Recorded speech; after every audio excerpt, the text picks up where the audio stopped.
Hey guys, John Stone. Update on the newest piece. It's not the best craftsmanship. It's got quite a few stress fractures in it. I ground them out the best I could. I don't think it'll hold up for too awful long, but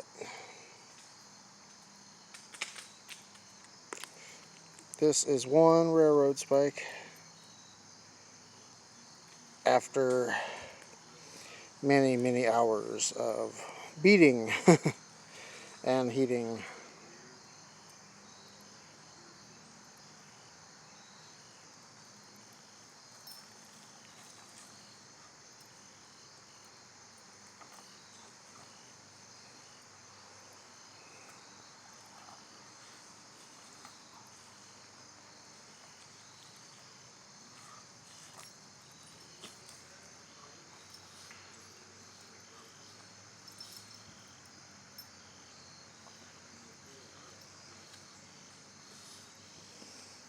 You see there's still hammer marks all in the steel.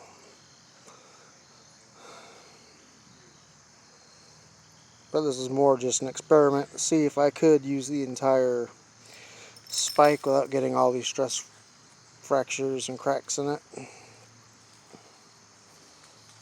There was a significantly bad one right here, but I did what I could to get that out.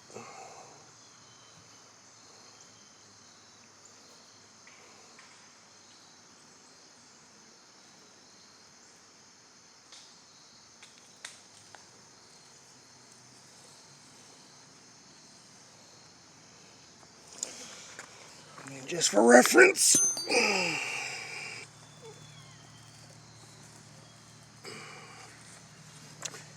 before, after.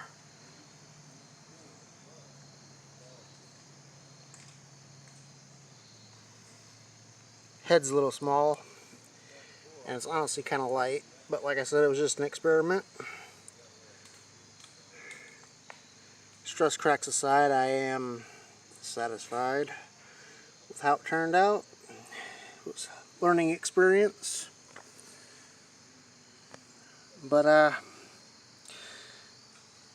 guess I'll go ahead and let you guys go. Peace out, YouTube.